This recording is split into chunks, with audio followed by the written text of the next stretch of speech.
The Australia Together podcast is brought to you by Australian Community Futures Planning, Australia's first community-based research and planning entity organising to involve Australians in planning a better future for themselves and for future generations.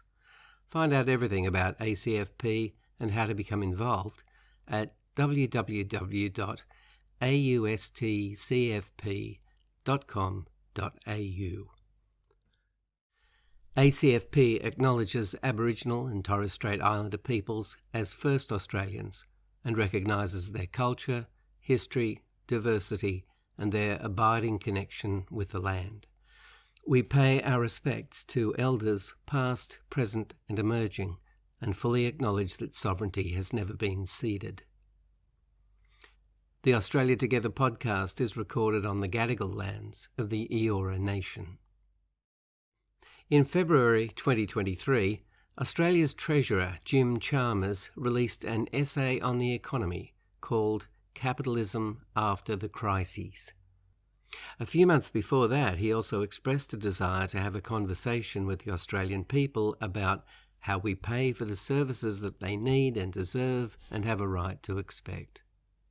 In this essay, ACFP's founder, Bronwyn replies to the Treasurer and offers some ideas about how Australians may participate in conversations with the government, not just about how they might pay for the services they deserve, but also how their values might influence the shape of Australia's next economy. This essay is being delivered in 4 parts. In Part 1, Bronwyn discussed Chalmers' commitment to hold conversations on the economy and suggested that Australians should chime in. She outlined 3 priority conversations that should be established between the government and Australians at large if we are to succeed as a nation in building the sort of economy the government wants, one that promotes inclusion, equality, and the values of Australians. The 3 suggested conversations are about a values-based economy, a competitive economy, and a fair economy. In Part 2, Bronwyn covered how the government can have conversations with the Australian people about how to establish a values-based economy. She suggested that a critical conversation for the success of such an ambitious project is to ask Australians what they value. This option would add something to the Treasurer's optimism that will help the government sidestep the clear weaknesses of his proposal to remake the Australian economy, a strategy which relies far too little on restoring competition so that business has sufficient incentive to behave well as a responsible partner in meeting national goals.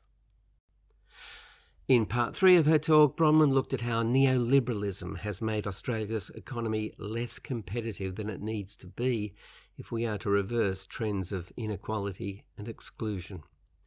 She outlined the need for a tough conversation on what it will really take to restore a competitive economy, suggesting that this will require greater public sector participation in direct delivery of services and ownership of infrastructure, and greater courage by the government to advocate on behalf of Australians in tough conversations with business.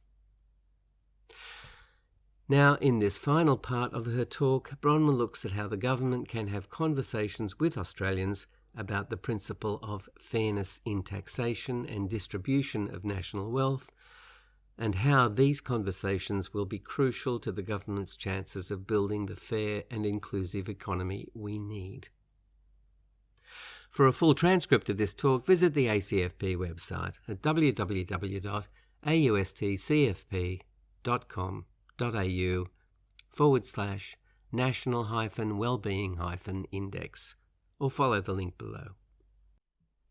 In his essay about how he wants to establish values-based capitalism, Jim Chalmers is silent about tax.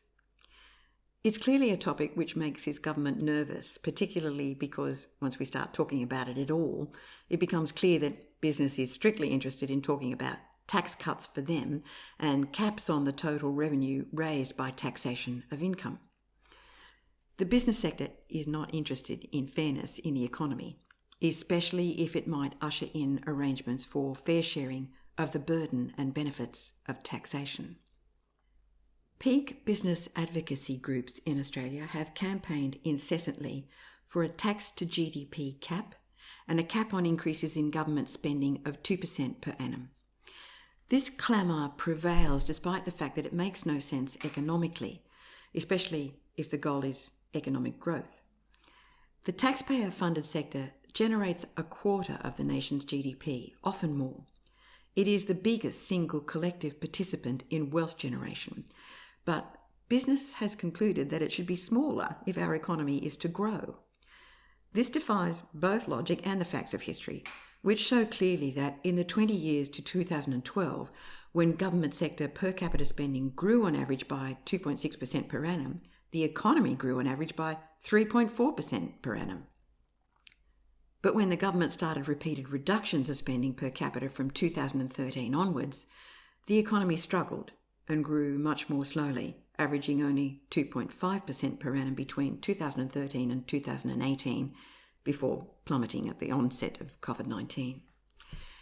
In that period, the restriction of taxpayer involvement reduced the size of the economy compared to what it might have been. Productivity also declined. No outcome other than a slump in growth and productivity was possible, given the significant withdrawal of government spending direct on taxpayers. With the escalation of global heating and the environmental impacts of excessive consumption characteristic of developed economies, significant arguments have emerged recently as to whether economic growth is a good thing or not. But regardless of the answer, it is apparent that lower spending by governments isn't good for anyone, anywhere, anytime, although business elites persist in arguing to the contrary. They would, for example, maintain that increased government spending on education has not been good for anyone. The newly elected business-focused member of Federal Parliament, Allegra Spender, went so far as to complain in her response to the Chalmers essay that billions more are now being spent in education with no real educational improvements to show for it. With the characteristic superiority of the privileged entrepreneur, Spender suggested that any business unit with those sort of results would have a zero-based budget review, and that we need to institute a rigorous and publicly available analysis of government spending, a process where all department spending is evaluated to see whether the same money, notably not more, could be spent for better outcomes. What she should have observed is that this increase in federal government spending on our kids' education heavily favoured private schools, a distribution of public funds which clearly did not result in better outcomes in educational attainment, either for public or private schools, but especially not for private schools. In New South Wales, for instance, despite massive funding increases for private schools compared to public schools between 2009 and 2020, private schools had the biggest declines in international test results. So what Ms. Spender should be looking at is not whether the same money could be spent for better outcomes, but where it should be spent for better outcomes, because the current distribution clearly isn't working. Moreover, it is evident from NAPLAN results that poorer outcomes in educational attainment relate strongly to socioeconomic status.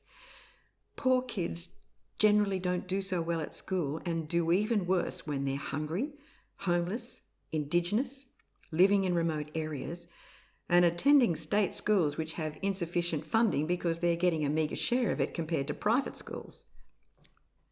None of this justifies a reduction in government spending, although it might justify a reduction in government spending on private schools.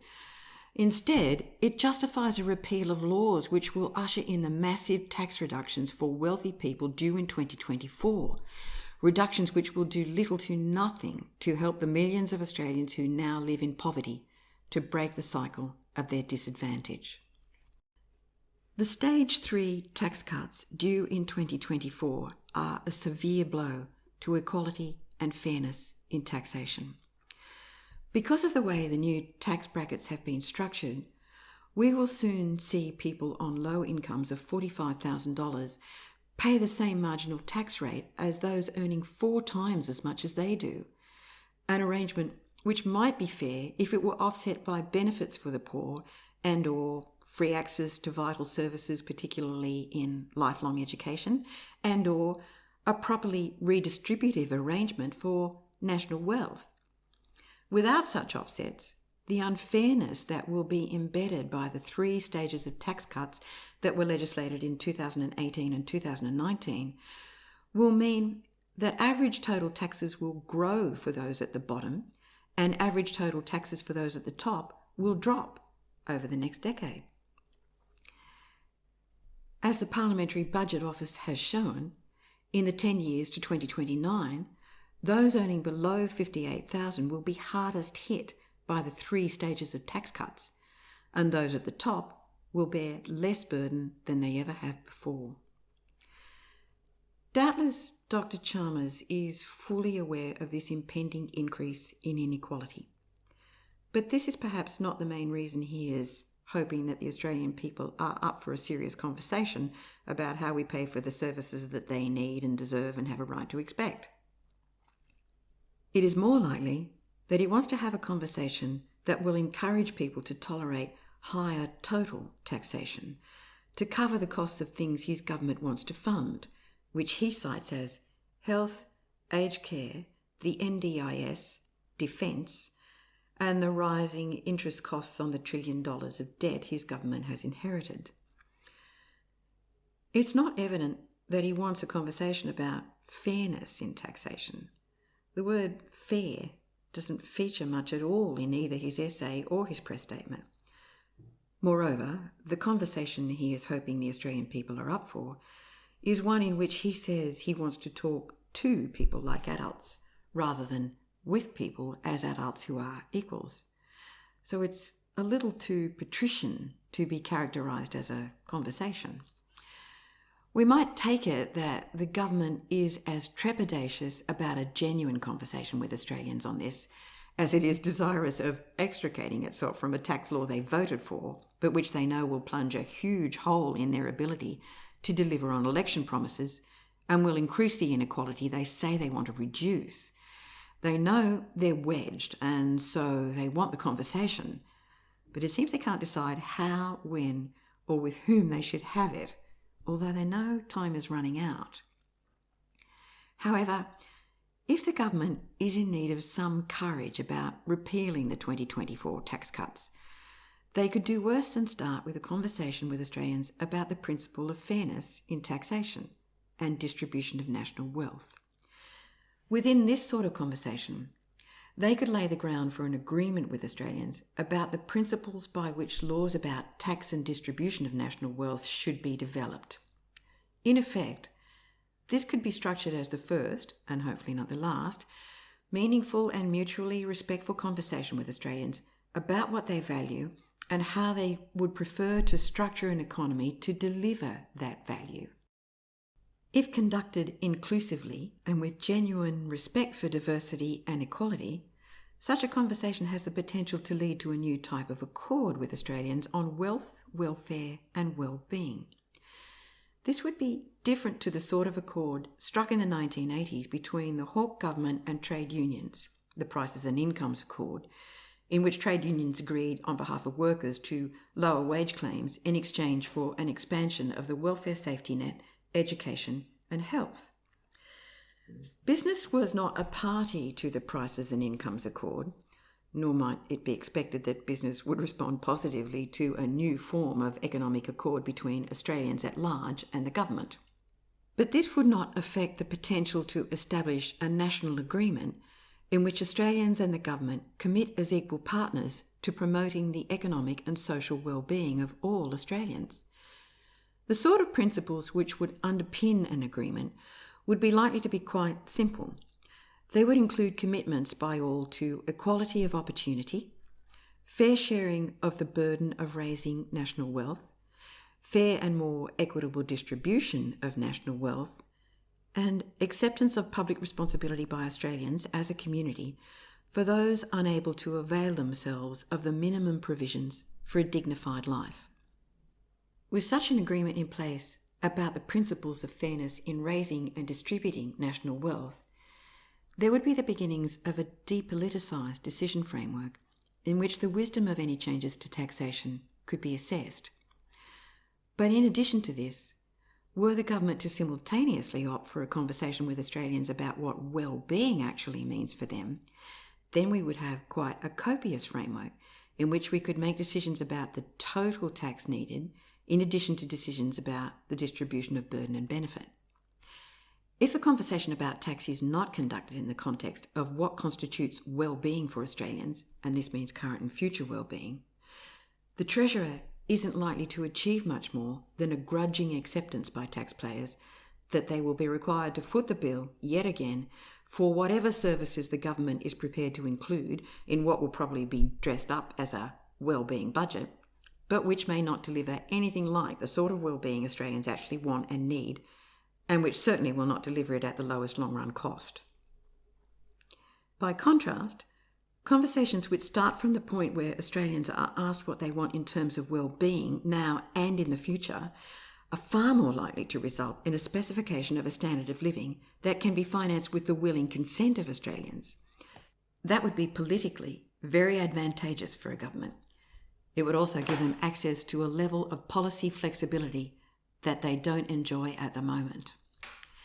Indeed, there is a plausible scenario of a mutually beneficial option for Australians and the government that can arise from a decision framework that is overarched by the actual values of Australians.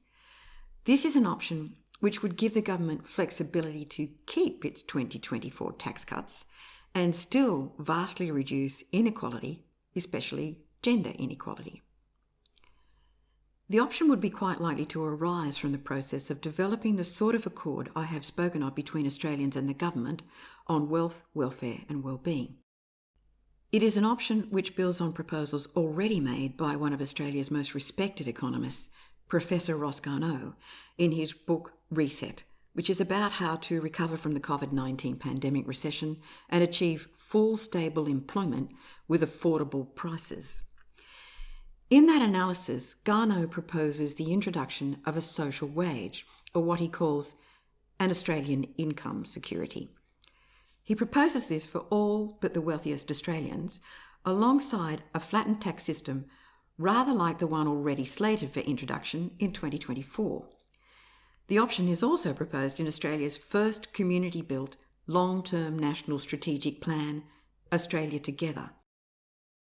It found its way in there because the conversations to build Australia Together started by looking in detail at what Australians have said they value and what they want for their future society, environment, economy and democracy.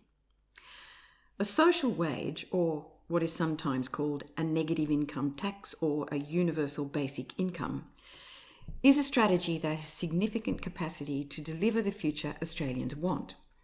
Because it integrates the social security system with the personal income tax system, it offers a very efficient system of fairly sharing both national wealth and the burden of taxation. It is a system which offers budget stability for both the government and individuals because it circulates national revenues fairly and efficiently, spreading out the nation's spending power more evenly to consumers, boosting demand for essentials, which in turn boosts jobs in essential services, which in turn raises total taxation income, but fairly. In short, because it allows everyone to draw out from national taxation revenues in equal measures and then put back in to their fullest capacity, a social wage, if it's well designed, can achieve economic expansion with fairness.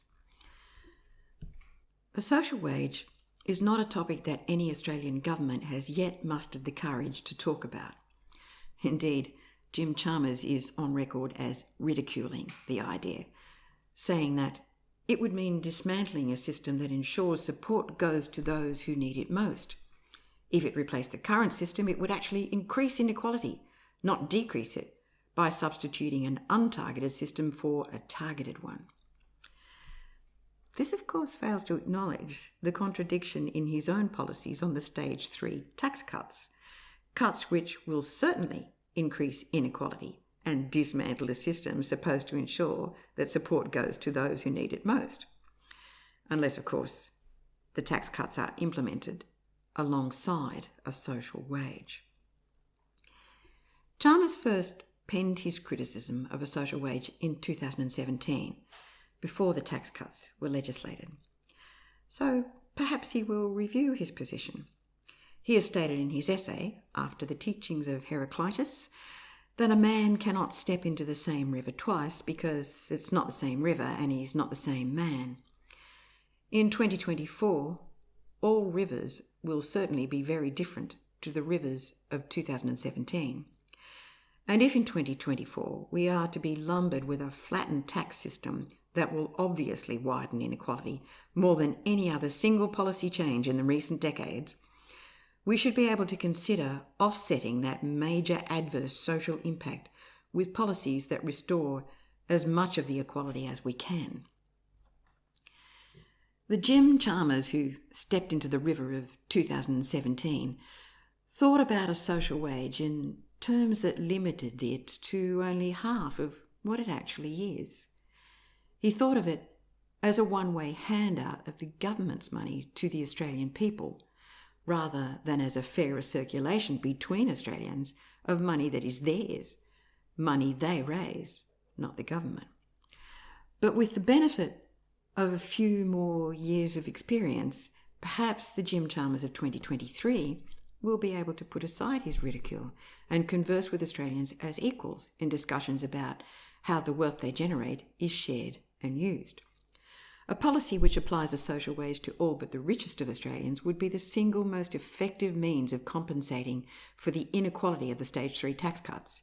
It would also be hugely significant in establishing an inclusive economy in Australia, inasmuch as it would provide the biggest stimulus to participation of women in the economy. The time for such a conversation is now. For more information on how a social wage would significantly and fairly benefit all Australians if it were introduced within the context of an accord between the government and Australians on wealth, welfare and well-being, and alongside a new flatter tax regime, readers should view my lecture on the benefits of a social wage on YouTube. It's accessible in the link at the description below. This lecture shows how a social wage can be introduced fairly for all but the wealthiest Australians, with little impact on the federal budget and without increasing inflation. In other writings, I have suggested that Australia's constitution should include a requirement for governments to enable conversations with Australians about a fair economy on an ongoing basis, as though they're part of a normal cyclical dialogue about how best to fund the whole national project at the lowest long-run cost. Politicians are likely to balk at constitutional enshrinement of such a process as a right for Australians, but there is no reason why they should not consider establishing this sort of conversation as a regular event. It would certainly be a way of creating space for the voices of more Australians, rather than just business and unions, in inclusive conversations about their economy. This would increase political equality in Australia, which would in turn significantly increase the chances of reducing economic inequality. Constitutional reform aside, if the Treasurer's aim is to build a more resilient economy that works for people, because it delivers what they really value, then success will depend not on whether he convinces the private sector to act in the national interest, but on how well he handles conversations with Australians about what they value. Thereafter, it will depend on whether he has the courage to take some steps that will not be favoured by business. If governments want to deliver what Australians value, they will need to pose a more robust challenge to neoliberalism by increasing public sector participation in the economy. And they will need to commit to ongoing conversations with Australians about what can be done to improve fairness in the distribution of the burdens and benefits of a capitalist economy. Australians of the 2020s can have orderly conversations with their governments on these topics by using the process of national integrated planning and reporting that I spoke briefly of in part 3 of this essay in reply to Jim Chalmers. National integrated planning and reporting, or National IP&R, is a process that Australians can use to design their preferred paths to a future of well-being and security. It utilises research provided by Australian Community Futures Planning that pinpoints the current well-being of Australians, sets targets for desired well-being, and monitors progress toward or away from that desired level and type of well-being. This is called the Australia Together National Wellbeing Index, And it creates a base of evidence that Australians can use in conversations with the Treasurer, not just about how we pay for the services that we need and deserve and have a right to expect, but what services we actually need and deserve and have a right to expect. Indeed, it creates a basis for a far wider conversation about the purposes for which our next economy should be designed. It establishes a means by which everyday Australians can chime into the conversations we need and do so in an orderly way. Using national IPNR, Australians can present the Treasurer with a coherent picture of the inclusive economy they want to build and the services they're prepared to pay for. Jim Chalmers wants an inclusive economy, and he is building a wellbeing index to give him some evidence about whether his policies are delivering that. But we can't build an inclusive economy without an inclusive conversation, and that is not something Chalmers is setting up. As I said in part 2 of this essay, a wellbeing index of the style preferred by Treasury will not do the trick. It will help us mop up mistakes if we can, but not build a preferred future. Chalmers needs a forward-looking wellbeing index, one that can only be built from a plan developed by Australians that sets out their vision for the future and the paths they're prepared to take to get there. That sort of index is available for use already in Australia together. At least that's a start, and it is likely to be more effective in a shorter time frame than the strategy preferred by an optimistic but not necessarily realistic Treasurer, relying solely on the expectation that there will be a spontaneous alignment of business value with national values and goals. This is an idealism which is highly desirable in a national treasurer, but it should be tempered by a realism about what it will take to really make an economy that works for people, not the other way around. If Jim Chalmers is of a mind to embrace long-term national integrated planning, he is likely to find that it is very efficient in uncovering solutions that build strong, fair economies, solutions like a social wage that he would have missed because he was looking at that option from far too narrow and exclusive a perspective that did not take the values of Australians into account. This and other solutions that can arise from the use of national IPNR are the sort of economic solutions that work for people, and it is high time for the genuine conversations that will bring them about. That was the final part in this reply to the essay by Jim Chalmers on Capitalism After the Crises, released in February 2023. Listeners can find out more about the issues raised in this talk at the Australian Community Futures Planning website at www.austcfp.com.au, where you can also find out more about Australia Together, National Integrated Planning and Reporting, and how to become involved. If you like this podcast, please click like on the YouTube page and subscribe to this channel.